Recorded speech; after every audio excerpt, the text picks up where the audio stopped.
дар мавҷ барномаи иттилооти хабар.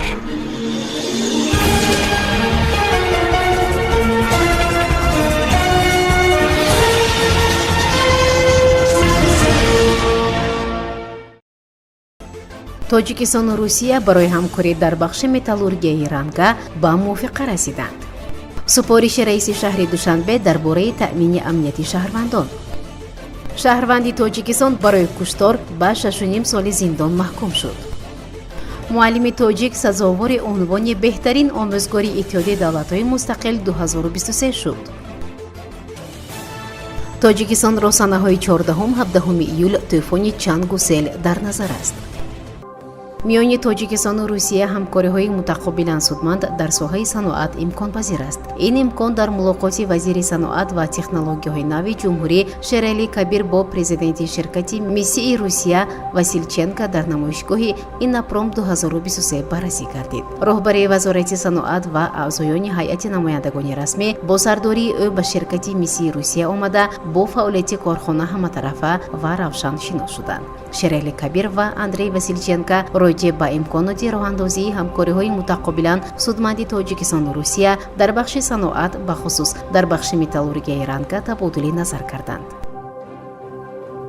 раиси шаҳри душанбе муҳтарам рустами эмомалӣ дар иҷлоси 14-уми маҷлиси вакилони халқи шаҳри душанбе давати шашум ба роҳбарони мақомотҳои ҳифзи ҳуқуқи пойтахт ва сохторҳои дахлдор дастур дод ки ҷиҳати пешгирӣ ва бартараф намудани ҳуқуқвайронкуниҳо ва таъмини амнияти шаҳрвандон чораҳои қатъӣ андешанд. дар ин бора дафтари матбуоти раиси шаҳри душанбе иттилоъ медиҳад. ба иттилои манбаъ дар ин ҷаласа раиси шаҳр ҳамчунин дастур дод ки масъулин бояд барои коҳиш додани содиршавии ҷиноятҳо бартараф ва пешгирӣ намудани ҳолатҳои оварагардӣ, талбандагӣ, пешгирии ҳодисаҳои сӯхтор чораҳо андешанд.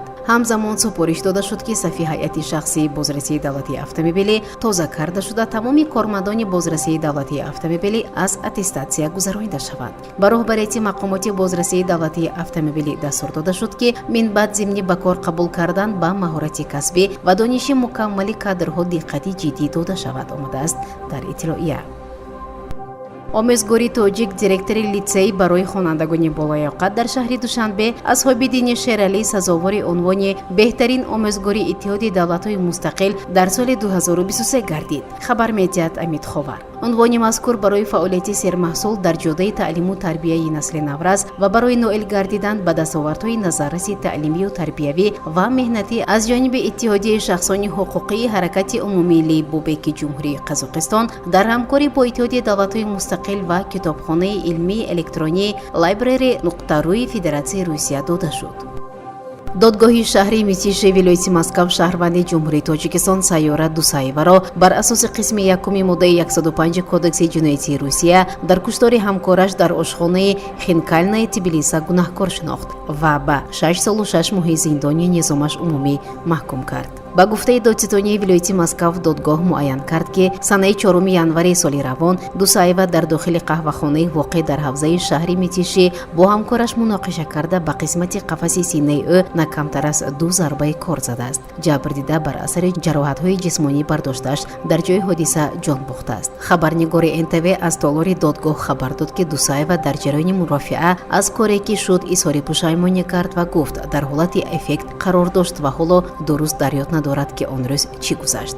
Сайёра Дусаева ки дар як ошхонаи таомҳои гурҷӣ дар шаҳри Митиши дар канори Москав кор мекард, санаи 4 январи соли 2023 бо иттиҳоми куштани ҳамкораш ошпази ошхонаи Хинкальное Тбилисо ба ҳабс гирифта шуд.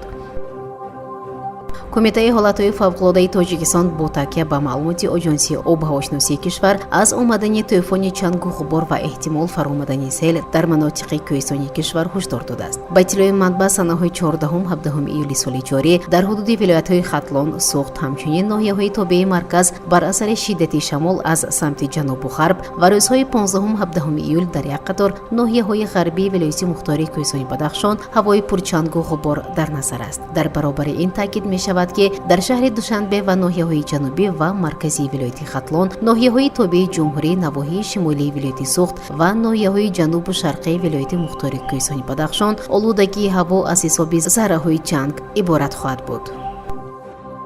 дар мавҷ барномаи иттилооти хабар.